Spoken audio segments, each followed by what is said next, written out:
아주 신뢰할 수 있는 분한테 이야기를 들은 것이 토마토에서 일단 김건희하고 명태균이 통하는 내용, 김건희하고 윤석열 대통령이 통하는 내용 둘 다 있습니다. 둘 다 있고. 이종호가 입을 열었는데 큰 실수를 했습니다. 그리고 뒤에서는 국짐의 치명타가 될 수 있는 부분을 보고 드리겠습니다. 이종호는 이날 뉴스원에 보낸 메시지를 통해 한 달간 40차례 이상 통화했다는 보도는 허위라고 밝혔습니다.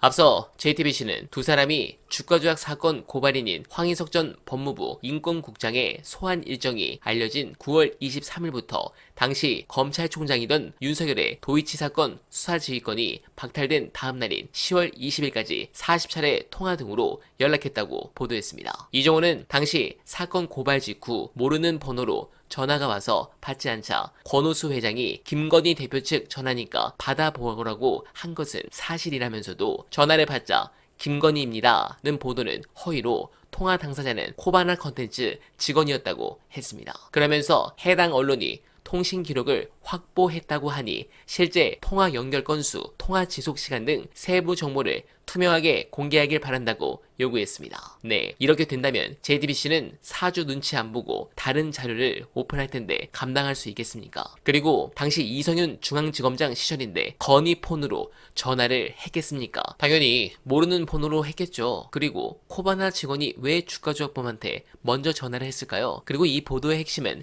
김건희가 블랙펄 인베스트먼트에 누군가를 안다는 정황이 없었기 때문에 지금까지 기소가 안 된 겁니다. 김건희는 대선 전 검찰의 서면 질의에도 모른다고 했죠. 그런데 지금 이게 나온 겁니다. 이제 모른다고 할 수 없겠죠. 이건 방조죄가 아니라 공범으로 기소가 가능한 부분입니다. 자, 판은 재밌어지는데 이종호가 아직 두창희의 거부권 및 검찰 방패가 든든하다고 믿고 싶었겠지만 착각한 게 있습니다. 바로 이겁니다. 중요한 영상 보시고 이어가 보겠습니다. 사실상 대통령이 공천에 개입했었던 흔적을 보여주는 그 녹취 파일.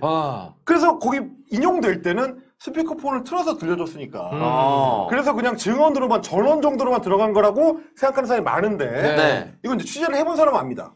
어떤 정신 나간 기자가 대통령을 대상으로 너 공천 개입했지? 그렇지. 내가 들은 사람이 있어 라고 그냥 아무런 근거 없이 말만 듣고 자기 기사에 씁니까? 대통령을 대상으로? 어느 정신 나간 기자가 아무것도 없이 그거를 자기 기사에 굳이 씁니까? 왜냐면 이미 폭발력 있는 녹취 파일들은 다 나갔는데 그럼요. 굳이 그걸 왜 썼느냐? 있다는 거예요. 이거는 뭐 저도 이제 아주 신뢰할 수 있는 분한테 이야기를 들은 것이 토마토에서 일단 김건희하고 명태균이 통하는 내용, 김건희하고 윤석열 대통령이 통하는 내용 둘 다 있습니다. 둘 다 있고. 네, 앞으로 보도가 계속 터지면서 레임덕이 더욱 심해지면 그때는 검찰이 자기 조직을 지키기 위해서라도 움직일 수밖에 없습니다. 그리고 전날 JTBC의 이 보도가 다른 측면에서 중요한 이유를 추가 보고 드리겠습니다. 두창희는 국힘 경선 토론회에서 주가 조작범들과 절연을 했다고 말했으며 이 부분은 엄청나게 보도량이 쏟아진 멘트였고 결국 거짓말이었습니다. 공직선거법 250조를 정면으로 위반한 것이며 선거법 위반으로 벌금 100만원 이상이 확정되면 아시다시피 당선 무효가 됩니다. 즉 윤의